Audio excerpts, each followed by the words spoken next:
Punjabi radio USA ਸੁਣ ਰਹੇ ਸਾਰੇ ਸਰੋਤਿਆਂ ਨੂੰ ਬਲਵਿੰਦਰ ਕੌਰ ਵੱਲੋਂ ਪਿਆਰ ਭਰੀ ਸਤਿ ਸ੍ਰੀ ਅਕਾਲ ਤੇ ਜੀ ਪ੍ਰੋਗਰਾਮ ਖਬਰ ਤੇ ਨਜ਼ਰ ਪ੍ਰੋਗਰਾਮ ਦੇ ਵਿੱਚ ਸਾਡੇ ਨਾਲ ਹੋਣਗੇ ਬਲਤੇਜ ਪੰਨੂ।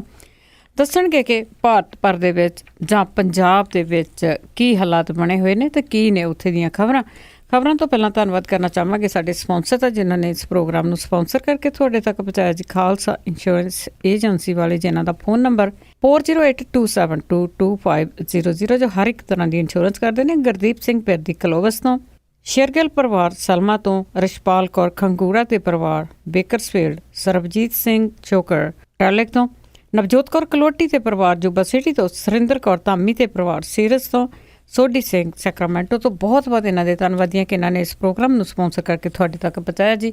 ਗੱਲਬਾਤ ਕਰਦੇ ਬਲਤੇਜ ਪੰਨੂ ਜੀ, ਸਤਿ ਸ਼੍ਰੀ ਅਕਾਲ, ਸਵਾਗਤ ਹੈ ਜੀ। ਸਤਿ ਸ਼੍ਰੀ ਅਕਾਲ ਜੀ, ਧੰਨਵਾਦ ਜੀ, ਬਹੁਤ ਮਿਹਰਬਾਨੀ। ਅੱਛਾ ਜੀ ਬਲਤੇਜ ਪੰਨੂ ਜੀ, ਸਭ ਤੋਂ ਪਹਿਲਾਂ ਆਪਾਂ ਇੱਕ ਅਹਿਮ ਖਬਰ ਆ ਜਿਹੜੀ ਸੋਸ਼ਲ ਮੀਡੀਆ ਤੇ ਬਹੁਤ ਘੁੰਮ ਰਹੀ ਆ ਕਿ ਜਿਹੜਾ ਸਿਕੰਦਰ ਮਲੂਕਾ ਆ ਉਹਦੇ ਵੱਲੋਂ ਬਲਤੇਜ ਪੰਨੂ ਨੂੰ ਧਮਕੀਆਂ। ਐਕਚੁਅਲੀ ਇਹ ਪਿਛਲੇ ਕੋਈ 2 ਦਿਨ ਤੋਂ ਸਾਰਾ ਜਿਹੜਾ ਜੀ ਕਾਰਾ ਚੱਲ ਰਿਹਾ। ਇੱਕ ਜਿਹੜੇ ਇਹਨਾਂ ਦਾ ਬੇਟਾ ਹੈ ਗੁਰਪ੍ਰੀਤ ਸਿੰਘ ਮਲੂਕਾ, ਉਹਦੇ ਨਾਲ ਗਨਮੈਨ ਹੈ ਜੀ ਹਰਪ੍ਰੀਤ ਬਾਮਾ। ਉਹਨੇ ਪਹਿਲਾਂ ਤਾਂ ਜਿਹੜਾ ਜੀ ਫੇਸਬੁੱਕ ਦੇ ਉੱਤੇ 2 ਜਗ੍ਹਾ ਦੇ ਉੱਤੇ ਕਮੈਂਟ ਕੀਤਾ। ਇੱਕ ਤਾਂ ਉਹਨੇ ਇਹ ਲਿਖਿਆ ਜੀ ਕਿ ਮੈਨੂੰ ਉਹਨੇ ਸੰਬੋਧਨ ਕਰਕੇ ਲਿਖਿਆ ਕਿ ਜਿੱਦਣ ਤੂੰ ਪੰਜਾਬ ਪੁਲਿਸ ਦੇ ਅੜਿੱਕੇ ਚੜ੍ਹ ਗਿਆ ਉਦਣ ਤੇਰੀ ਪੱਤਰਕਾਰੀ ਮੈਂ ਕੱਢੂੰਗਾ ਜੀ। ਦੂਜਾ ਉਹਨੇ ਕਮੈਂਟ ਇਹ ਕੀਤਾ ਕਿ ਤੂੰ ਕਾਗਜ਼ੀ ਸ਼ੇਰ ਹੈ, ਜਿੱਦਣ ਮਲੂਕਾ ਸਾਹਿਬ ਦੇ ਸਾਹਮਣੇ ਆ ਗਿਆ ਤੇਰਾ ਪਿਸ਼ਾਬ ਜਿਹੜਾ ਜੀ ਉਹ ਵਿੱਚ ਨਿਕਲ ਜੂਗਾ। ਇਹ 2 ਉਹਨੇ ਕਮੈਂਟ ਜਿਹੜੇ ਸੀ ਉਹ ਕੀਤੇ ਜੀ।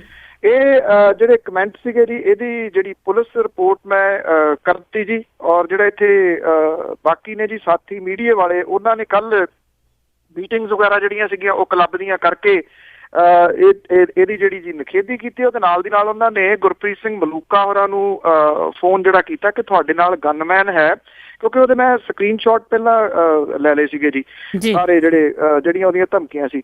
ਉਦੋਂ ਬਾਅਦ ਕੱਲ ਦੁਪਹਿਰੇ ਇੱਥੋਂ ਸਾਡੇ ਇੱਥੋਂ ਦੇ ਟਾਈਮ ਦੇ ਮੁਤਾਬਕ ਜਿਹੜੇ ਸਾਰੇ ਅਕਾਊਂਟ ਸੀਗੇ ਜੀ ਉਹਨਾਂ ਨੂੰ ਹੈਕ ਕਰਕੇ ਉਹਦੇ ਵਿੱਚੋਂ ਜਾ ਕੇ ਜਿਹੜਾ ਜੀ ਡਿਲੀਟ ਕੀਤਾ ਗਿਆ ਸਾਰਾ ਜਿਹੜਾ ਉਹਦੇ ਪ੍ਰੋਫਾਈਲ ਜਿਹੜੀ ਮੈਂ ਲਾਈ ਹੋਈ ਸੀ, ਜਿਹੜੀ ਉਹਦੀ ਜਾਣਕਾਰੀ ਦਿੱਤੀ ਸੀ, ਉਹ ਜਿਹੜੇ ਉਹਦੇ ਕਮੈਂਟ ਸੀਗੇ, ਉਹ ਜਿਹੜੇ ਉਹਦੇ ਸਕਰੀਨਸ਼ਾਟ ਲਾਏ ਸੀਗੇ, ਉਹ ਸਾਰਾ ਕੁਝ ਜਿਹੜਾ ਜੀ ਉਹ ਡਿਲੀਟ ਕਰ ਦਿੱਤਾ ਗਿਆ।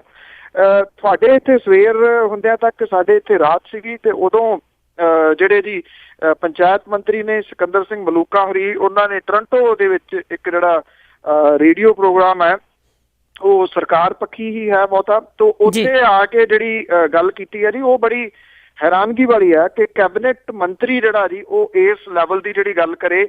ਇਹ ਆਖਿਆ ਗਿਆ ਜੀ ਕਿ ਇੱਥੇ ਜਿਹੜੇ ਪੰਜਾਬ ਦੇ ਵਿੱਚ ਥੋੜੇ ਜਿਹੇ ਟੱਪਦੇ ਸੀਗੇ 25-30 ਉਹ ਚੁੱਕ ਕੇ ਅੰਦਰ ਦੇ ਦਿੱਤੇ ਆ ਤੇ ਜਿਹੜੇ ਪੰਨੂ ਵਰਗੇ ਪੱਤਰਕਾਰ ਜਿਹੜੇ ਵਧਾ ਚੜਾ ਕੇ ਖਬਰਾਂ ਜਿਹੜੇ ਕਰਦੇ ਨੇ, ਹੁਣ ਸ਼ਿਕੰਜਾ ਸਰਕਾਰ ਇਹਨਾਂ ਦੇ ਉੱਤੇ ਕੱਸੂਗੀ। ਇਹ ਜਿਹੜੀ ਗੱਲ ਆ ਜੀ ਉਹਨੇ ਏਅਰ ਦੇ ਐਗਜ਼ੈਕਟਲੀ ਜਿਹੜੀ ਆ ਜੀ ਇਸ ਤਰੀਕੇ ਦੀ ਕਹੀ ਆ। ਆਈ ਥਿੰਕ ਕੈਬਨਿਟ ਮੰਤਰੀ ਹੋਵੇ ਤੇ ਇਸ ਲੈਵਲ ਦੀ ਜਿਹੜੀ ਆ ਜੀ ਉਹ ਗੱਲ ਕੀਤੀ ਜਾਵੇ।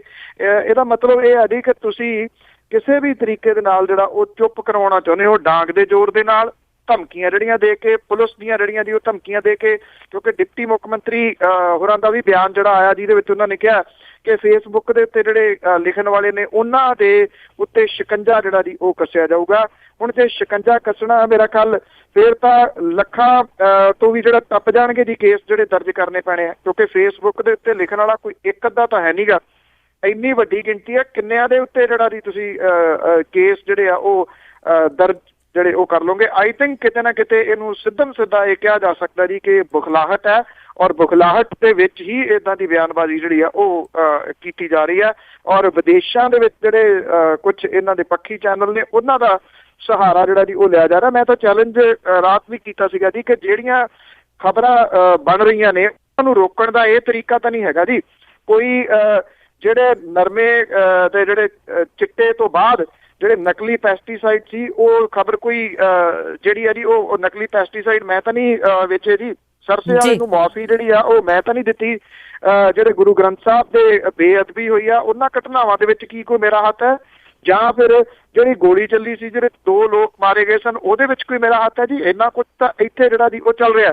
ਮੇਰਾ ਅੱਜ ਵੀ ਇਸ ਗੱਲ ਦਾ ਚੈਲੰਜ ਹੈ ਜੀ ਪੰਜਾਬੀ ਰੇਡੀਓ USA ਦੇ ਉੱਤੇ ਵੀ, ਜਿੱਥੇ ਮੈਂ ਬੋਲਦਾ ਜੀ ਇੱਥੇ ਉਹ ਚਾਹੁੰਦੇ ਨੇ ਮਲੂਕਾ ਸਾਹਿਬ ਆ ਜਾਣ ਜੀ ਨਾਲ, ਦੂਸਰੀ ਲਾਈਨ ਤੇ ਮੈਂ ਰਹੂੰਗਾ। ਮੈਂ ਕੱਲੀ ਗੱਲ ਦਾ ਜਵਾਬ ਤਰਕ ਦੇ ਨਾਲ ਦੇਣ ਦੇ ਵਾਸਤੇ ਤਿਆਰ ਹਾਂ ਜੀ। ਪੁੱਛਣ ਕਿਹੜੀ ਗੱਲ ਜਿਹੜੀ ਆ ਉਹ ਪੁੱਛਣੀ ਆ। ਜੇ ਮੈਂ ਗਲਤ ਸਾਬਤ ਹੋਵਾਂ ਤਾਂ ਮੈਂ ਇਹ ਚੈਲੰਜ ਕਰਦਾ ਜੀ ਕਿ ਮੈਂ ਨਿਊਜ਼ ਦਾ ਉਸ ਦਿਨ ਛੱਡ ਹੀ ਦਊਂਗਾ। ਬਿਲਕੁਲ ਜੀ, ਮਲੂਕਾ ਸਾਹਿਬ ਦਾ ਬਹੁਤ ਮੋਸਟ ਵੈਲਕਮ ਹੋਊਗਾ ਜੇ ਇੱਥੇ ਆ ਜਾਣ। ਬਾਕੀ ਤੁਸੀਂ ਜਿਹੜੀ ਗੱਲ ਕੀਤੀ ਆ ਕਿ ਸੁਖਬੀਰ ਬਾਦਲ ਨੇ ਬਿਆਨ ਦਿੱਤਾ ਕਿ ਜਿਹੜੇ ਫੇਸਬੁੱਕ 'ਤੇ ਲਿਖਦੇ ਆ ਉਹਨਾਂ ਦੇ ਉੱਤੇ ਹੋਣਗੇ, ਜੇ ਤਾਂ ਉਹਨਾਂ ਦੇ ਹੱਕ 'ਚ ਲਿਖਦੇ ਤਾਂ ਮੇਰੇ ਖਿਆਲ ਦੇ ਵਿੱਚ ਉਹਨਾਂ 'ਤੇ ਸ਼ਿਕੰਜਾ ਨਹੀਂ ਕੱਸਿਆ ਜਾਊਗਾ। ਜੇ ਉਹ ਅਸਲੀਅਤ ਲਿਖਦੇ ਤਾਂ ਕਰਕੇ ਸ਼ਿਕੰਜਾ ਜ਼ਰੂਰ ਇਹ ਕੱਸਣਗੇ। ਅਤੇ ਅੱਗੇ ਆਪਾਂ ਜੀ ਹੁਣ ਅਗਲੀਆਂ ਵੋਟਾਂ ਆਉਣ ਵਾਲੀਆਂ ਆ ਅਤੇ ਉਸ ਦੇ ਵਿੱਚ ਲੋਭ ਲਾਲਚ ਲੋਕਾਂ ਨੂੰ ਜਿਹੜੇ ਦਿੱਤੇ ਗਏ ਆ ਉਹ ਲੋਕਾਂ ਨੂੰ ਸ਼ਾਂਤ ਕਰਨ ਦੇ ਲਈ ਸਹੂਲਤਾਂ ਦੀ ਝੜੀ ਲੱਗੀ ਹੋਈ ਆ। ਬਿਲਕੁਲ ਜੀ, ਇਹ ਜਿਹੜਾ ਜੀ ਆਖਰੀ ਸਾਲ ਜਿਹੜਾ ਹੁਣ ਸ਼ੁਰੂ ਹੋਣ ਵਾਲਾ ਜੀ, ਉਹਦੇ ਵਿੱਚ ਇਉਂ ਲੱਗਦਾ ਕਿ ਇਲੈਕਸ਼ਨ ਮੋਡ ਦੇ ਵਿੱਚ ਜਿਹੜੀ ਇਹਦੀ ਉਹ ਸਰਕਾਰ ਆ ਗਈ ਆ। ਔਰ ਪੰਜਾਬ ਦੇ ਵਿੱਚ ਜੋ ਕੁਝ ਵਾਪਰ ਰਿਹਾ, ਜਿਵੇਂ ਉਹਦਾ ਰਿਐਕਸ਼ਨ ਜਿਹੜਾ ਜੀ ਉਹ ਹੋ ਰਿਹਾ, ਉਹਦੇ ਤੋਂ ਇਉਂ ਲੱਗਦਾ ਜੀ ਕਿ ਸਰਕਾਰ ਨੇ ਹੁਣ ਲੋਕਾਂ ਨੂੰ ਸ਼ਾਂਤ ਕਰਨ ਦੇ ਵਾਸਤੇ ਜਿਹੜੇ ਜੀ ਇਹ ਨਵਾਂ ਤਰੀਕਾ ਅਪਣਾਇਆ। ਪੰਜਾਬ ਸਰਕਾਰ ਨੇ ਲੋਕਾਂ ਦੇ ਮਨਾਂ ਨੂੰ ਬਦਲਣ ਦੇ ਵਾਸਤੇ ਜਿਹੜਾ ਜੀ ਗੰਭੀਰ ਮਾਲੀ ਸੰਕਟ ਦੇ ਵਿੱਚ ਘਿਰੇ ਹੋਣ ਦੇ ਬਾਵਜੂਦ ਕੁਝ ਐਲਾਨ ਕੀਤੇ ਨੇ ਜੇ ਪੰਜਾਬ ਦੇ ਖਜ਼ਾਨੇ ਦੇ ਉੱਤੇ ਬਹੁਤ ਵੱਡਾ ਹੋਰ ਬੋਝ ਜਿਹੜਾ ਜੀ ਉਹ ਬਣਨਗੇ। ਮੰਤਰੀ ਮੰਡਲ ਦੀ ਮੀਟਿੰਗ ਦੇ ਵਿੱਚ ਬੁਢਾਪਾ ਪੈਨਸ਼ਨਾਂ ਦੁੱਗਣੀਆਂ ਕਰਤੀਆਂ ਗਈਆਂ ਨੇ। 41 ਵਿਭਾਗਾਂ ਦੇ ਵਿੱਚ 1,13,000 ਨੌਕਰੀਆਂ ਦਾ ਰਾਹ ਖੋਲ੍ਹਣ ਦੀ ਗੱਲ ਕੀਤੀ ਗਈ ਆ। ਗੁਰੂ ਗ੍ਰੰਥ ਸਾਹਿਬ ਦੀ ਬੇਅਦਬੀ ਦੇ ਦੋਸ਼ਾਂ ਦੇ ਵਿੱਚ ਸਜ਼ਾ ਸਖਤ ਕਰਨ ਦੇ ਵਾਸਤੇ IPC ਦੀ ਧਾਰਾ 295A ਦੇ ਵਿੱਚ ਸੋਧ ਕੀਤੀ ਜਾਊਗੀ। ਇਹਦੇ ਵਿੱਚ ਸਜ਼ਾ ਜਿਹੜੀ 2 ਸਾਲ ਤੋਂ ਵਧਾ ਕੇ ਉਮਰ ਕੈਦ ਕਰਨ ਦੀ ਤਜਵੀਜ਼ ਹੈ।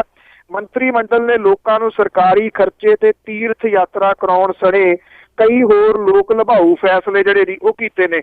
ਨੰਬਰਦਾਰਾਂ ਦੇ ਭੱਤੇ ਵਧਾ ਦਿੱਤੇ ਗਏ ਨੇ।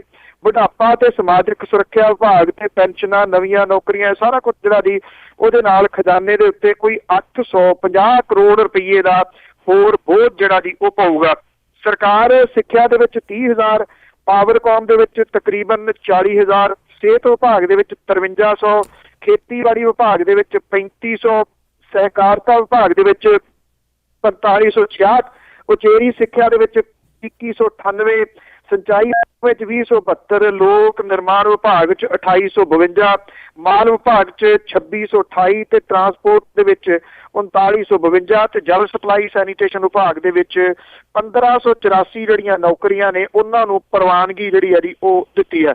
ਹੁਣ ਇਹ ਪ੍ਰਵਾਨਗੀ ਸਾਰੀਆਂ ਦੀਆਂ ਸਾਰੀਆਂ ਇਹ ਇੰਪਲੀਮੈਂਟ ਹੁੰਦੀਆਂ ਨੇ, ਇਹਨਾਂ ਵਿੱਚੋਂ ਕਿੰਨੀਆਂ ਹੁੰਦੀਆਂ ਨੇ, ਇਹ ਇੱਕ ਧਿਆਨ ਡਾਈਵਰਟ ਕਰਨ ਦਾ ਤਰੀਕਾ ਔਰ ਜਿਹੜੀਆਂ ਸਦਭਾਵਨਾ ਰੈਲੀਆਂ ਸਰਕਾਰ ਨੇ ਕਰਨੀਆਂ ਨੇ, ਸ਼ਾਇਦ ਉਦੋਂ ਪਹਿਲਾਂ ਇਹ ਲੋਕਾਂ ਨੂੰ ਜਿਹੜਾ ਜੀ ਉਹ ਮੂਰਖ ਬਣਾਉਣ ਦੇ ਵਾਸਤੇ ਕੀਤਾ ਗਿਆ।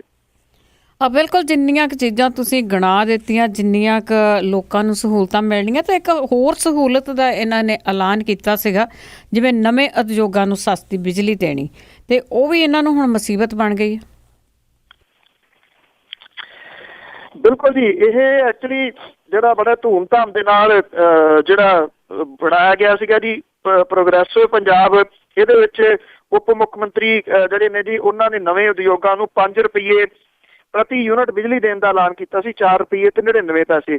ਇਹ ਮੁਸੀਬਤ ਬਣ ਰਿਹਾ ਜੀ।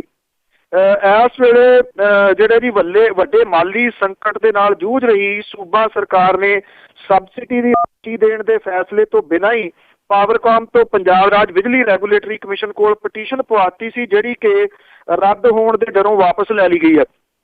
ਬਿਜਲੀ ਕਾਨੂੰਨ 2003 ਦੇ ਅਨੁਸਾਰ ਸਰਕਾਰ ਕਿਸੇ ਵੀ ਵਰਗ ਨੂੰ ਰਿਆਇਤੀ ਜਾਂ ਮੁਫਤ ਬਿਜਲੀ ਦੇ ਸਕਦੀ ਹੈ, ਪਰ ਉਹਦੇ ਖਰਚੇ ਦੀ ਜ਼ਿੰਮੇਵਾਰੀ ਸਰਕਾਰ ਨੂੰ ਲੈਣੀ ਹੁੰਦੀ ਹੈ ਜੀ।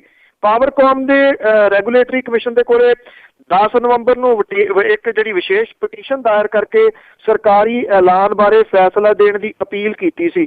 13 ਨਵੰਬਰ ਨੂੰ ਪਾਵਰਕਾਮ ਨੇ ਇਸ ਤਰ੍ਹਾਂ ਇਹ ਪਟੀਸ਼ਨ ਵਾਪਸ ਲੈ ਲਈ, ਕਿਉਂਕਿ ਸਰਕਾਰ ਨੇ ਕਮਿਸ਼ਨ ਨੂੰ ਲਿਖ ਕੇ ਨਹੀਂ ਸੀ ਦਿੱਤਾ ਕਿ ਸਬਸਿਡੀ ਦਾ ਪੈਸਾ ਖਜ਼ਾਨੇ ਵਿੱਚੋਂ ਦਿੱਤਾ ਜਾਊਗਾ ਜੀ। ਕਿਸਾਨਾਂ ਨੂੰ ਮੁਫਤ ਬਿਜਲੀ ਦੇਣ ਦਾ ਜਿਹੜਾ ਫੈਸਲਾ ਹੋਣ ਕਰਕੇ ਸਰਕਾਰ 5,000 ਕਰੋੜ ਰੁਪਈਏ ਦਾ ਲਗਭਗ ਪੈਸਾ ਜਿਹੜਾ ਜੀ ਉਹ ਅਦਾ ਜਿਹੜੀ ਹੈ ਜੀ ਉਹ ਕਰਦੀ ਹੈ। ਵਿਭਾਗ ਜਿਹੜਾ ਬਿਜਲੀ ਵਿਭਾਗ ਹੈ ਉਹਦੇ ਇਹ ਪਤਾ ਲੱਗਿਆ ਜੀ ਕਿ ਪਾਵਰਕਾਮ ਨੂੰ ਮੁੜ ਕੇ ਵਿਸ਼ੇਸ਼ ਪਟੀਸ਼ਨ ਪਾਉਣ ਦੇ ਵਾਸਤੇ ਜਿਹੜਾ ਜੀ ਉਹ ਆਖਿਆ ਗਿਆ। ਪੰਜਾਬ ਸਰਕਾਰ ਕਿਸੇ ਨਾ ਕਿਸੇ ਤਰੀਕੇ ਪਾਵਰਕਾਮ ਨੂੰ ਕੋਈ ਹੱਲ ਲੱਭਣ ਦੇ ਵਾਸਤੇ ਕਹਿ ਰਹੀ ਹੈ ਕਿ ਬਿਜਲੀ ਦਰਾਂ ਦਾ ਸਮੁੱਚਾ ਪ੍ਰਬੰਧ ਹੁਣ ਰੈਗੂਲੇਟਰੀ ਕਮਿਸ਼ਨ ਦੇ ਕੋਲੇ ਆ। ਔਰ ਉਧਰ ਰੈਗੂਲੇਟਰੀ ਕਮਿਸ਼ਨ ਦਾ ਇੱਕ ਸੀਨੀਅਰ ਅਧਿਕਾਰੀ ਇਹ ਕਹਿੰਦਾ ਜੀ ਕਿ ਪਟੀਸ਼ਨ ਵਾਪਸ ਲੈਣ ਦਾ ਕਿਸੇ ਵੀ ਪਟੀਸ਼ਨ ਦਾ ਹੱਕ ਹੈ, ਜਦੋਂ ਨਵੀਂ ਪਟੀਸ਼ਨ ਆਊਗੀ ਤਾਂ ਕਮਿਸ਼ਨ ਕਾਨੂੰਨ ਦੇ ਮੁਤਾਬਕ ਜਿਹੜਾ ਜੀ ਉਹ ਫੈਸਲਾ ਦੇਊਗਾ। ਲੱਗਦਾ ਨਹੀਂ ਕਿ ਇਹ ਜਿਹੜਾ ਜੀ ਸਿਰੇ ਚੜ ਸਕੂਗਾ। 4 ਰੁਪਏ 99 ਪੈਸੇ ਵਾਲਾ ਜਿਹੜਾ ਮਾਮਲਾ। ਹਾਂ ਬਿਲਕੁਲ ਜੀ, ਇਹ ਤਾਂ ਇੱਕ ਅਚੰਭੇ ਵਾਲੀ ਗੱਲ ਹੀ ਆ ਕਿ ਇਸ ਤਰ੍ਹਾਂ ਬਿਜਲੀ ਕਿਸ ਤਰ੍ਹਾਂ ਦੇ ਸਕਦੇ। ਤੇ ਅੱਗੇ ਆਪਾਂ ਗੱਲ ਕਰਦੇ ਹਾਂ ਹਾਦਸਿਆਂ ਦੀ। ਸੜਕ ਹਾਦਸੇ ਪਾਣੀਪਤ ਨੇੜੇ ਇੱਕ ਪਰਿਵਾਰ ਦੇ ਵਿੱਚ 4 ਜੀ ਹਲਾਕ। ਜੀ ਇਹ ਆਪਣੀ ਦੋਹਤੀ ਦਾ ਜਨਮ ਦਿਨ ਮਨਾਉਣ ਦੇ ਵਾਸਤੇ ਫਰੀਦਾਬਾਦ ਜਾ ਰਿਹਾ ਸੀਗਾ ਜੀ। ਜਲੰਧਰ ਛਾਉਣੀ ਦਾ ਇੱਕ ਜਿਹੜਾ ਪਰਿਵਾਰ ਪਾਣੀਪਤ ਦੇ ਨੇੜੇ ਇੱਕ ਹਾਦਸੇ ਦਾ ਜਿਹੜਾ ਜੀ ਉਹ ਸ਼ਿਕਾਰ ਹੋ ਗਿਆ। 4 ਜਾਣਿਆਂ ਦੀ ਇਹਦੇ ਵਿੱਚ ਜਿਹੜੀ ਆ ਜੀ ਉਹ ਮੌਤ ਹੋਈ ਹੈ। ਜਲੰਧਰ ਛਾਉਣੀ ਦੇ ਇਸ ਏਰੀਏ ਦੇ ਵਿੱਚ ਜਿਹੜਾ ਜੀ ਉਹ ਸੋਗ ਜਿਹੜਾ ਉਹ ਛਾ ਗਿਆ। ਮਰਨ ਵਾਲੇ ਦੇ ਵਿੱਚ ਪਤੀ ਪਤਨੀ ਤੇ ਉਹਨਾਂ ਦੇ 2 ਭਤੀਜੇ ਜਿਹੜੇ ਨੇ ਜੀ ਉਹ ਸ਼ਾਮਲ ਸਨ ਜੀ। ਕਰਨਾਲ ਪਾਣੀਪਤ ਰੋਡ ਦੇ ਉੱਤੇ ਹੋਏ ਇਸ ਹਾਦਸੇ ਵਿੱਚ ਸੰਜੇ ਸਹਿਗਲ, ਉਹਦੀ ਘਰ ਵਾਲੀ ਸੁਨੀਤਾ ਸਹਿਗਲ, ਭਤੀਜੇ ਪਾਰੁਲ ਤੇ ਅੰਸ਼ੂ ਦੀ ਜਿਹੜੀ ਆ ਜੀ ਉਹ ਮੌਤ ਹੋਈ ਜਿਹੜੀ ਆ ਉਹ ਦੱਸੀ ਜਾਂਦੀ ਹੈ। ਇਹ ਜਿਹੜਾ ਪਰਿਵਾਰ ਹੈ ਜੀ ਇਹਦੀ ਸਟੂਡੈਂਟ ਬੁੱਕ ਡਿਪੋ ਹੈ ਇਸ ਏਰੀਏ ਦੇ ਵਿੱਚ, ਔਰ ਉਹਨਾਂ ਨੇ 4 ਕੁ ਦਿਨ ਪਹਿਲਾਂ ਹੀ ਨਵੀਂ ਗੱਡੀ ਜਿਹੜੀ ਉਹ ਲਈ ਸੀਗੀ ਤੇ ਜਿਹੜੀ ਉਹਨਾਂ ਦੇ ਪਰਿਵਾਰ ਦੀ ਇਕੱਲੀ ਕੁੜੀ ਹੈ ਜੀ ਉਹਦੀ ਬੇਟੀ ਦੇ ਅੱਗੋਂ ਜਨਮ ਦਿਨ ਦੇ ਵਿੱਚ ਸ਼ਾਮਲ ਹੋਣ ਦੇ ਵਾਸਤੇ ਜਿਹੜਾ ਇਹ ਜਾ ਰਹੇ ਸਨ ਕਿ ਰਸਤੇ ਦੇ ਵਿੱਚ ਜਿਹੜਾ ਉਹ ਹਾਦਸਾ ਵਾਪਰ ਗਿਆ ਔਰ 4 ਜਿਹੜੇ ਸਨ ਜੀ ਇਹਨਾਂ ਦੀ ਔਨ ਦੀ ਸਪੌਟ ਡੈਥ ਹੋ ਗਈ ਜੀ। ਤੇ ਅੱਗੇ ਜੀ ਆਪਾਂ ਗੱਲ ਕਰੀਏ ਆਮ ਆਦਮੀ ਪਾਰਟੀ ਦੀ। ਜੇ ਉਹ ਪੰਜਾਬ ਵਿੱਚ ਚੋਣਾਂ ਲੜਦੇ ਤਾਂ ਕੀ ਉਹ ਕਿਸੇ ਹੋਰ ਪਾਰਟੀ ਨਾਲ ਗੱਠਜੋੜ ਕਰਨਗੇ? ਐਕਚੁਅਲੀ ਜੀ ਜਿਹੜਾ ਮਸਲਾ ਪਿਛਲੇ ਦਿਨਾਂ ਤੋਂ ਜਿਹੜਾ ਭਖ ਰਿਹਾ ਇੰਨਾ, ਜਿਹਦੇ ਵਿੱਚ ਸਿਮਰਨਜੀਤ ਸਿੰਘ ਮਾਨਹੂਰੀ ਵੀ ਕਹਿ ਰਹੇ ਨੇ ਕਿ ਇੱਥੇ ਮਹਾਗੱਠਜੋੜ ਜਿਹੜਾ ਜੀ ਉਹ ਬਣਾਇਆ ਜਾਣਾ ਚਾਹੀਦਾ। ਕਾਂਗਰਸ ਦੇ ਵੱਲੋਂ ਵੀ ਕੁਝ ਇਸ਼ਾਰੇ ਜਿਹੜੇ ਨੇ ਜੀ ਉਹ ਆਏ ਨੇ ਕਿ ਇੱਥੇ ਗੱਠਜੋੜ ਜਿਹੜਾ ਜੀ ਉਹ ਬਣਾਇਆ ਜਾ ਸਕਦਾ ਹੈ। ਪਰ ਦੂਜੇ ਪਾਸੇ ਹੁਣ ਜਿਹੜੀ ਮੁੱਖ ਧਿਰ ਵਜੋਂ ਇੱਕ ਉੱਭਰੀ ਆ ਆਮ ਆਦਮੀ ਪਾਰਟੀ, ਉਹਦੇ ਜਿਹੜੇ ਇੱਥੇ ਹੈ ਨੇ ਜੀ ਪੰਜਾਬ ਦੇ ਨੈਸ਼ਨਲ ਆਰਗੇਨਾਈਜੇਸ਼ਨ ਬਿਲਡਿੰਗ ਦੇ ਮੁਖੀ ਜਿਹੜੇ ਦੁਰਗੇਸ਼ ਪਾਠਕ ਹੈ, ਉਹਨਾਂ ਨੇ ਨਾ ਕੀਤੀ ਹੈ ਕਿਸੇ ਵੀ ਗੱਲ ਤੋਂ ਔਰ ਇਹ ਕਿਹਾ ਕਿ 2017 ਦੇ ਵਿੱਚ ਆਮ ਆਦਮੀ ਪਾਰਟੀ ਜਿਹੜੀ ਹੈ ਜੀ ਉਹ ਆਪਣੇ ਬਲਬੂਤੇ ਦੇ ਉੱਤੇ ਚੋਣਾਂ ਜਿਹੜੀਆਂ ਉਹ ਲੜੂਗੀ। ਉਹਨਾਂ ਨੇ ਕਿਹਾ ਕਾਂਗਰਸ ਜਾਂ CPI CPM ਸਣੇ ਕਿਸੇ ਦੇ ਨਾਲ ਕੋਈ ਗੱਠਜੋੜ ਜਿਹੜਾ ਜੀ ਉਹ ਨਹੀਂ ਕੀਤਾ ਜਾਊਗਾ। ਉਹਨਾਂ ਨੇ ਇਹ ਕਿਹਾ ਕਿ ਇਸ ਵੇਲੇ ਵੱਡੀਆਂ ਕੁਝ ਜਿਹੜੇ ਨਾਮ ਨੇ ਉਹ ਪਾਰਟੀ ਦੇ ਵਿੱਚ ਸ਼ਾਮਲ ਹੋਣ ਦੇ ਵਾਸਤੇ ਤਿਆਰ ਬੈਠੇ ਨੇ। ਦੁਰਗੇਸ਼ ਪਾਠਕ ਹੋਰਾਂ ਦਾ ਕਹਿਣਾ ਹੈ ਕਿ ਕਿਸੇ ਸਿਆਸੀ ਬੰਦੇ ਜਿਹੜੇ ਨੇ ਉਹਨਾਂ ਨੂੰ ਪਾਰਟੀ ਦੇ ਵਿੱਚ ਲੈਣ ਤੋਂ ਜਿਹੜੀਆਂ ਕੁਝ ਨਾਮਵਰ ਹਸਤੀਆਂ ਨੇ ਜਿਹੜਾ ਹੋਰ ਫੀਲਡ ਨੇ ਉਹਨਾਂ ਦੇ ਵਿੱਚ ਕੰਮ ਕੀਤਾ, ਪਾਰਟੀ ਉਹਨਾਂ ਨੂੰ ਜਿਹੜਾ ਲੈਣ ਨੂੰ ਤਰਜੀਹ ਦੇਊਗੀ ਬਜਾਏ ਇਹਦੇ ਕਿ ਜਿਹੜੇ ਦੂਜੀਆਂ ਪਾਰਟੀਆਂ ਦੇ ਵਿੱਚੋਂ ਆਉਣ ਵਾਲੇ ਸਿਆਸੀ ਲੋਕ ਨੇ ਉਹਨਾਂ ਨੂੰ ਇਹਦੇ ਵਿੱਚ ਜਿਹੜਾ ਜੀ ਉਹ ਲਿਆ ਜਾਵੇ। ਦੁਰਗੇਸ਼ ਪਾਠਕ ਹੋਰਾਂ ਨੇ ਇੱਥੋਂ ਤੱਕ ਵੀ ਜਿਹੜੀ ਆ ਇਹ ਗੱਲ ਕਹੀ ਆ ਕਿ ਪਾਰਟੀ 100 ਸੀਟਾਂ ਜਿਹੜੀਆਂ ਜੀ ਉਹ ਆਪਣੇ ਬਲਬੂਤੇ ਦੇ ਉੱਤੇ ਜਿੱਤੂਗੀ ਔਰ ਉਹਨਾਂ ਨੇ ਇਹ ਕਿਹਾ ਕਿ ਜਿਹੜਾ ਉਹਨਾਂ ਨੇ ਕੁਝ ਸਰਵੇ ਕਰਵਾਇਆ ਉਹਦੇ ਵਿੱਚ ਇਹ ਲੱਗ ਰਿਹਾ ਕਿ 100 ਜਿਹੜੀਆਂ ਸੀਟਾਂ ਨੇ ਉਹ ਆ ਸਕਦੀਆਂ ਨੇ। ਉਹਨਾਂ ਨੇ ਇਹ ਗੱਲ ਕਹੀ ਹੈ ਜੀ ਕਿ ਜਿਹੜੇ 13 ਲੋਕ ਸਭਾ ਹਲਕੇ ਨੇ ਇਹਨਾਂ ਦੇ ਵਿੱਚ 39 ਸੈਕਟਰ ਬਣਾਏ ਗਏ ਨੇ, 1300 ਸਰਕਲ ਤੇ 22,000 ਬੂਥਾਂ ਲਈ ਪਾਰਟੀ ਦੇ 25,000 ਦੇ ਕਰੀਬ ਵਾਲੰਟੀਅਰ ਜਿਹੜੇ ਨੇ ਉਹ ਨਿਯੁਕਤ ਕਰਤੇ ਗਏ ਨੇ ਔਰ ਢਾਂਚਾ ਜਿਹੜਾ ਜੀ ਇਹ ਮੁਕੰਮਲ ਹੋ ਗਿਆ। ਔਰ ਉਹਨਾਂ ਨੇ ਇਹ ਵੀ ਕਿਹਾ ਕਿ 6 ਮਹੀਨੇ ਜਿਹੜੇ ਨੇ ਜਦੋਂ ਰਹਿ ਜਾਣਗੇ ਚੋਣਾਂ ਦੇ ਵਿੱਚ ਤਾਂ ਇਹਦੀ ਸਾਰੀ ਕਮਾਂਡ ਜਿਹੜੀ ਹੈ ਜੀ ਇੱਥੇ ਆ ਕੇ ਲੈਣਗੇ ਅਰਵਿੰਦ ਕੇਜਰੀਵਾਲ ਹੋਰੀ ਔਰ ਉਹਨਾਂ ਨੂੰ ਪੰਜਾਬ ਦੇ ਵਿੱਚ ਜਿਹੜਾ ਜੀ ਉਹ ਸਰਗਰਮ ਕੀਤਾ ਜਾਊਗਾ ਔਰ ਦਿੱਲੀ ਦੀ ਤਰਜ਼ ਦੇ ਉੱਤੇ ਜਿਹੜੀ ਪਾਰਟੀ ਆ ਉਹ ਪੰਜਾਬ ਚੋਣਾਂ ਜਿੱਤੂਗੀ। ਅਜੀਤ ਅੱਗੇ ਗੱਲ ਆਪਾਂ ਬੇਅਦਬੀ ਦੀ ਕਰੀਏ ਕਿ ਜਾਂ ਕਿਸੇ ਵੀ ਧਰਮ ਦੇ ਨਾਲ ਸੰਬੰਧਿਤ ਜਿਹੜੀਆਂ ਧਾਰਮਿਕ ਕਿਤਾਬਾਂ ਆ ਜਾਂ ਧਾਰਮਿਕ ਚੀਜ਼ਾਂ ਆ ਉਹਨਾਂ ਦੀ ਜਿਹੜੀ ਬੇਅਦਬੀ ਆ ਬਾਰ-ਬਾਰ ਹੋ ਰਹੀ ਆ। ਇਸੇ ਤਰ੍ਹਾਂ ਸਮਰਾਲੇ ਦੇ ਮੰਦਿਰ ਵਿੱਚ ਰਮਾਇਣ ਤੇ ਪਾਲਕੀ ਨੂੰ ਅੱਗ ਲੱਗੀ। ਬਿਲਕੁਲ ਜੀ, ਇਹ ਦੁਰਗਾ ਮੰਦਿਰ ਪੈਂਦਾ ਜੀ ਜਿੱਥੇ ਕੁਝ ਅਣਪਛਾਤੇ ਲੋਕਾਂ ਨੇ ਰਮਾਇਣ ਤੇ ਪਾਲਕੀ ਨੂੰ ਜਿਹੜੀ ਸੀ ਉਹ ਅੱਗ ਲਾਤੀ ਔਰ ਇਸ ਤੋਂ ਬਾਅਦ ਜਿਹੜਾ ਸੀਗਾ ਜੀ ਲੋਕਾਂ ਨੇ ਬਾਜ਼ਾਰ ਬੰਦ ਕਰਵਾਤਾ ਤੇ ਚੌਂਕ ਦੇ ਵਿੱਚ ਧਰਨਾ ਜਿਹੜਾ ਸੀਗਾ ਜੀ ਉਹ ਦੇ ਦਿੱਤਾ। ਇਹ ਪਤਾ ਲੱਗਾ ਜੀ ਜਦੋਂ ਇਹ ਅੱਗ ਲੱਗੀ ਹੈ ਤਾਂ ਮੰਦਿਰ ਦਾ ਪੁਜਾਰੀ ਜਿਹੜਾ ਸੀਗਾ ਉਹ ਆਪਣੇ ਕਮਰੇ ਦੇ ਵਿੱਚ ਸੀਗਾ, ਬਾਕੀ ਸੇਵਾਦਾਰ ਜਿਹੜੇ ਉਹ ਆਪੋ ਆਪਣੇ ਕੰਮਾਂ ਦੇ ਵਿੱਚ ਲੱਗੇ ਹੋਏ ਸੀ। ਜਦੋਂ ਧੂੰਆਂ ਨਿਕਲਿਆ ਤਾਂ ਪਤਾ ਲੱਗਾ ਕਿ ਇੱਥੇ ਕੋਈ ਸ਼ਰਾਰਤੀ ਅਨਸਰ ਜਿਹੜਾ ਸੀਗਾ ਜੀ ਉਹ ਅੱਗ ਲਾ ਕੇ ਆਪ ਖਿਸਕ ਗਿਆ।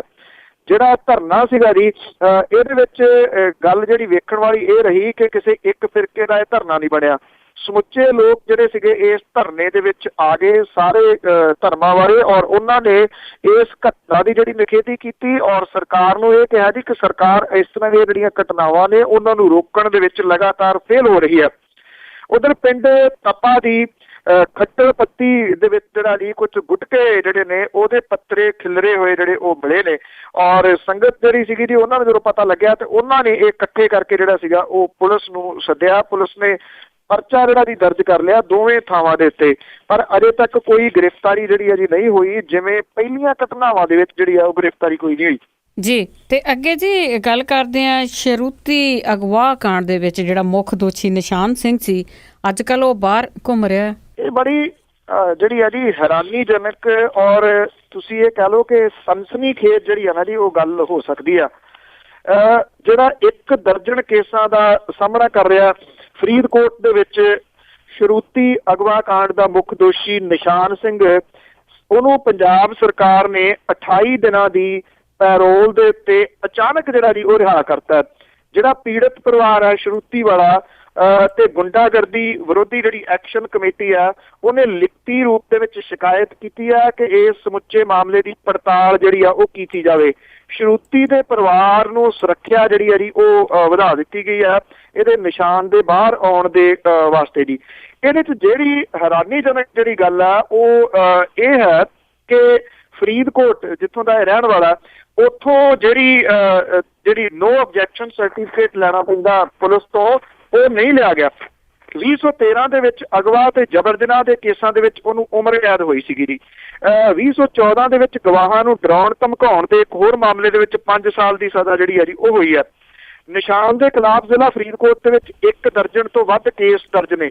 24 ਸਤੰਬਰ 2012 ਨੂੰ ਫਰੀਦਕੋਟ ਦੇ ਵਿੱਚੋਂ ਉਹਨੇ ਬੰਦੂਕ ਦੀ ਨੋਕ ਦੇ ਉੱਤੇ ਆਪਣੇ ਸਾਥੀਆਂ ਦੇ ਨਾਲ ਇੱਕ ਨਾਬਾਲਗ ਲੜਕੀ ਨੂੰ ਜਿਹੜਾ ਉਹ ਅਗਵਾ ਕਰ ਲਿਆ ਸੀਗਾ। ਨਿਸ਼ਾਨ ਫਿਰੋਜ਼ਪੁਰ ਜੇਲ੍ਹ ਦੇ ਵਿੱਚ ਸਜ਼ਾ ਕੱਟ ਰਿਹਾ ਸੀ, ਜਿੱਥੋਂ ਉਹਨੂੰ ਪੈਰੋਲ ਜਿਹੜੀ ਹੈ ਜੀ ਉਹ ਦਿੱਤੀ ਗਈ ਆ। ਹੈਰਾਨੀਜਨਕ ਗੱਲ ਇਹ ਆ ਕਿ ਇਹਨੂੰ ਪੈਰੋਲ ਦੇਣ ਤੋਂ ਪਹਿਲਾਂ ਜ਼ਿਲ੍ਹਾ ਫਰੀਦਕੋਟ ਦੀ ਪੁਲਿਸ ਨੂੰ ਭਰੋਸੇ 'ਚ ਨਹੀਂ ਲਿਆ ਗਿਆ।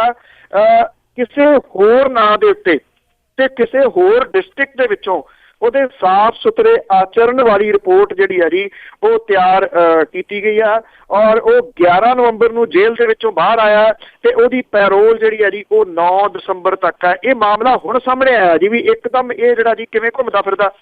ਜਦੋਂ ਇਹ ਸਾਰੀਆਂ ਗੱਲਾਂ ਸਾਹਮਣੇ ਆਈਆਂ ਨੇ ਤਾਂ ਜਿਹੜੀ ਹੈ ਜੀ ਹਾਂ ਗੱਲ ਵਿੱਚੋਂ ਨਿਕਲੀ ਆ ਵੀ ਉਹਦੇ ਕਿਸੇ ਹੋਰ ਨਾਂ ਦੇ ਉੱਤੇ ਜਿਹੜੀ ਹੁਣ ਉਹਨੂੰ ਕਿਉਂ ਲਿਆਂਦਾ ਗਿਆ ਜੀ, ਇਹ ਆਪਣੇ ਆਪ ਦੇ ਵਿੱਚ ਸਵਾਲ ਹੈ। ਕਿਉਂਕਿ ਜਿਹੜੀ ਗੱਲ ਵੇਖਣ ਵਾਲੀ ਹੈ ਕਿ ਉਹ ਯੂਥ ਅਕਾਲੀ ਦਲ ਦੇ ਨਾਲ ਸੰਬੰਧਿਤ ਹੈ ਜੀ। ਤੇ ਅਗਲੀ ਗੱਲ ਕਰਦੇ ਜੀ ਧਿਆਨ ਸਿੰਘ ਮੰਡ ਦੀ। ਧਿਆਨ ਸਿੰਘ ਮੰਡ ਦਾ 1 ਰੋਜ਼ਾ ਪੁਲਿਸ ਰਿਮਾਂਡ, ਜਿਹੜੇ ਇਹ ਫੜੇ ਹੋਏ ਨੇ ਜੀ ਵੱਖ-ਵੱਖ ਕੇਸਾਂ ਦੇ ਤਹਿਤ। ਪਹਿਲਾਂ ਤਾਂ 107 151 ਹੀ ਲਾਈ ਸੀਗੀ, ਮੁੜ ਕੇ ਉਹਨਾਂ ਨੂੰ ਦੇਸ਼ ਧਰੋਹੀ ਦੇ ਵਿੱਚ ਜਿਹੜਾ ਜੀ ਉਹ ਤਬਦੀਲ ਕਰ ਦਿੱਤਾ ਗਿਆ ਔਰ ਨਵੇਂ ਜਿਹੜੇ ਕਾਰਜਕਾਰੀ ਬਣਾਏ ਗਏ ਸੀਗੇ ਜਥੇਦਾਰ ਧਿਆਨ ਸਿੰਘ ਮੰਡ, ਉਹਨਾਂ ਨੂੰ ਚਾਟੀਵਿੰਡ ਥਾਣੇ ਦੀ ਪੁਲਿਸ ਨੇ ਦੇਸ਼ ਧਰੋਹ ਦੇ ਕੇਸ ਦੇ ਵਿੱਚ ਅਦਾਲਤ 'ਚ ਪੇਸ਼ ਕਰਕੇ 1 ਦਿਨ ਦਾ ਪੁਲਿਸ ਰਿਮਾਂਡ ਜਿਹੜਾ ਜੀ ਉਹ ਲਿਆ। ਦਰਬਾਰ ਸਾਹਿਬ ਕੰਪਲੈਕਸ ਦੇ ਵਿੱਚ ਹੁੜਦੰਗ ਮਚਾਉਣ ਦੇ ਦੋਸ਼ ਦੇ ਹੇਠ ਗ੍ਰਿਫਤਾਰ ਕੀਤੇ ਗਏ ਦੂਜੇ ਵਿਅਕਤੀ ਨੇ ਜਸਕਰਨ ਸਿੰਘ ਕਾਹਨ ਸਿੰਘ ਵਾਲਾ ਤੇ ਸਤਨਾਮ ਸਿੰਘ ਮਨਾਵਾ, ਉਹਨੂੰ ਅਦਾਲਤ ਦੇ ਵੱਲੋਂ 2 ਦਸੰਬਰ ਤੱਕ ਨਿਆਇਕ ਹਿਰਾਸਤ ਦੇ ਵਿੱਚ ਭੇਜ ਦਿੱਤਾ ਗਿਆ। ਪੁਲਿਸ ਵੱਲੋਂ ਅਦਾਲਤ ਦੇ ਵਿੱਚ ਇਹਨਾਂ ਆਗੂਆਂ ਨੂੰ ਪੇਸ਼ ਕਰਨ ਸਮੇਂ ਸਖਤ ਸੁਰੱਖਿਆ ਪ੍ਰਬੰਧ ਕੀਤੇ ਗਏ ਸੀਗੇ। ਮੰਡ ਨੂੰ ਨਾਭਾ ਜੇਲ੍ਹ ਤੋਂ ਜਿਹੜਾ ਲਿਆਂਦਾ ਗਿਆ ਸੀਗਾ ਤੇ ਉਹਨਾਂ ਨੂੰ ਅੰਮ੍ਰਿਤਸਰ ਦੇ ਵਿੱਚ ਇੱਥੇ JMIC ਦੀ ਅਦਾਲਤ ਦੇ ਵਿੱਚ ਪੇਸ਼ ਕੀਤਾ ਗਿਆ। ਜਿਹੜੇ 20 ਜਣਿਆਂ ਦੇ ਖਿਲਾਫ ਕੇਸ ਦੇਸ਼ ਧਰੋਹ ਦਾ ਕੇਸ ਜਿਹੜਾ ਜੀ ਉਹ ਦਰਜ ਕੀਤਾ। ਅਦਾਲਤ ਦੇ ਵੱਲੋਂ ਦੋਵਾਂ ਪੱਖਾਂ ਦੀਆਂ ਦਲੀਲਾਂ ਸੁਣਨ ਮਗਰੋਂ ਮੰਡ ਨੂੰ 1 ਦਿਨ ਦੇ ਪੁਲਿਸ ਰਿਮਾਂਡ ਦੇ ਉੱਤੇ ਭੇਜਿਆ ਗਿਆ।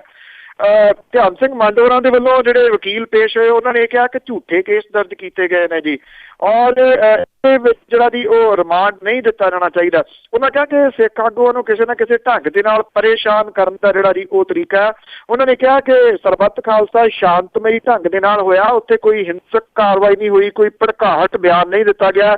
ਫਿਰ ਇਹਨਾਂ ਨੂੰ ਗ੍ਰਿਫਤਾਰ ਜਿਹੜਾ ਜੀ ਉਹ ਕਿਉਂ ਕੀਤਾ ਗਿਆ? ਪਰ ਇਹਨਾਂ ਨੂੰ 1 ਰੋਜ਼ਾ ਪੁਲਿਸ ਰਿਮਾਂਡ ਕਾਹਦੇ ਲਈ ਦਿੱਤਾ ਗਿਆ? ਕੀ ਪੁਲਿਸ ਨੇ ਉਹਨਾਂ ਕੋਲੋਂ ਉਗਲਵਾਉਣਾ, ਕੀ ਉਹਨਾਂ ਕੋਲੋਂ ਮਨਵਾਉਣਾ, ਇਹਦਾ ਕੁਝ ਨਹੀਂ ਪਤਾ ਲੱਗਿਆ ਜੀ। ਤੇ ਮੇਰਾ ਅਖੀਰਲਾ ਸਵਾਲ ਹੈ, ਕੈਪਟਨ ਅਮਰਿੰਦਰ ਸਿੰਘ ਦੀ ਬੁੱਕ ਰਿਲੀਜ਼ ਹੋਈ ਜੀ। ਕੈਪਟਨ ਅਮਰਿੰਦਰ ਸਿੰਘ ਹੋਰਾਂ ਦੀ ਜਿਹੜੀ ਇਹ ਕਿਤਾਬ ਹੈ ਜੀ 1965 ਦੀ ਭਾਰਤ ਪਾਕਿਸਤਾਨ ਜਿਹੜੀ ਜੰਗ ਹੋਈ ਸੀ ਉਹਦੇ ਉੱਤੇ ਹੈ, ਦੀ ਮੌਨਸੂਨ ਵਾਰ।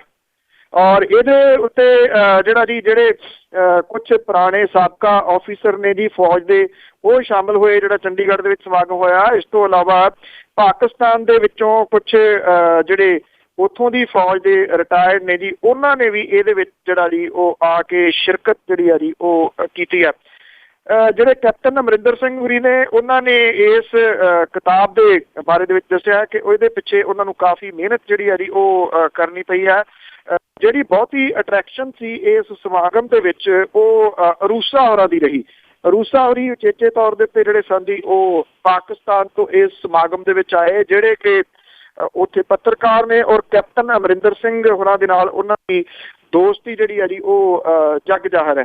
ਸੋ ਇਸ ਸਮਾਗਮ ਦੇ ਵਿੱਚ ਉਹ ਉਚੇਚੇ ਤੌਰ ਤੇ ਆਏ ਤੇ ਜਿਹੜੇ ਨੇ ਜੀ ਇੱਥੇ ਆਪਣੇ ਵਿਰੋਧੀ ਧਿਰ ਦੇ ਨੇਤਾ ਸੁਨੀਲ ਜਾਖੜ ਹੁਰੀ ਜਿਹੜੇ ਫਰੰਟ ਰੋ 'ਚ ਬੈਠੇ ਸਨ, ਉਹਨਾਂ ਨੇ ਇਹਦੇ ਵਿੱਚ ਬੋਲਦਿਆਂ ਹੋਇਆਂ ਇਹ ਆਪਣੀ ਸੀਟ ਤੋਂ ਹੀ ਕਿਹਾ ਜੀ ਕਿ ਹੁਣ 2022 ਤੱਕ ਅਸੀਂ ਕੈਪਟਨ ਅਮਰਿੰਦਰ ਸਿੰਘ ਹੋਰਾਂ ਨੂੰ ਕੋਈ ਕਿਤਾਬ ਨਹੀਂ ਲਿਖਣ ਦੇਵਾਂਗੇ।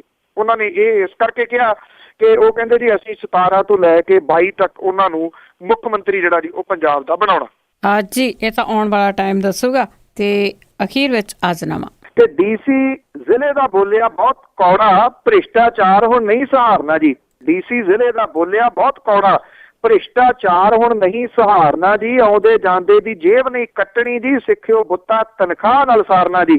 ਸੇਵਾ ਤੋਂ ਸਾਨੂੰ ਜਿਹੜੀ ਸਰਕਾਰ ਸੌਂਪੀ, ਇਸ ਮਿਹਰ ਦਾ ਕਰਜ਼ ਉਤਾਰਨਾ ਜੀ। ਬੇਈਮਾਨੀ ਨਾਲ ਕਦੇ ਨਹੀਂ ਸਾਂਝ ਪਾਉਣੀ, ਇੱਧਰ ਉੱਧਰ ਦੀ ਝੱਕ ਨਹੀਂ ਮਾਰਨਾ ਜੀ। ਅਗਲੇ ਦਿਨ ਕੋਈ ਫਸ ਗਿਆ ਜਦੋਂ ਬੰਦਾ, ਡੀਸੀ ਸਖਤੀ ਦੇ ਹੁਕਮ ਸੀ ਕਰਨ ਲੱਗਾ। ਅਗਲੇ ਦਿਨ ਕੋਈ ਫਸ ਗਿਆ ਜਦੋਂ ਬੰਦਾ, ਡੀਸੀ ਸਖਤੀ ਦੇ ਹੁਕਮ ਸੀ ਕਰਨ ਲੱਗਾ। ਉੱਤੋਂ ਆਇਆ ਵਜ਼ੀਰ ਦਾ ਫੋਨ ਸੁਣਿਆ, ਹੌਕੇ ਡੀਸੀ ਵਿਚਾਰਾ ਸੀ ਭਰਨ ਲੱਗਾ। ਜੀ ਥੈਂਕ ਯੂ ਜੀ, ਧੰਨਵਾਦ, ਮਿਹਰਬਾਨੀ ਜੀ, ਥੈਂਕ ਯੂ, ਸਤਿ ਸ਼੍ਰੀ ਅਕਾਲ ਜੀ। ਸਤਿ ਸ਼੍ਰੀ ਅਕਾਲ ਜੀ। ਸਰੋਤੇ ਸਨ ਬਲਤੇਜ ਪੈਨਲ ਜੋ ਸਾਡੇ ਨਾਲ ਜੁੜਦੇ ਨੇ ਤੇ ਕੁਝ ਖਬਰਾਂ ਤੇ ਆਪਾਂ ਕਰਦੇ ਹਾਂ ਗੱਲਬਾਤ। ਹੁਣ ਬਲਵਿੰਦਰ ਕੌਰ ਵੱਲੋਂ ਵੀ ਸਾਰੇ ਸਰੋਤਿਆਂ ਨੂੰ ਪਿਆਰ ਭਰੀ ਸਤਿ ਸ਼੍ਰੀ ਅਕਾਲ।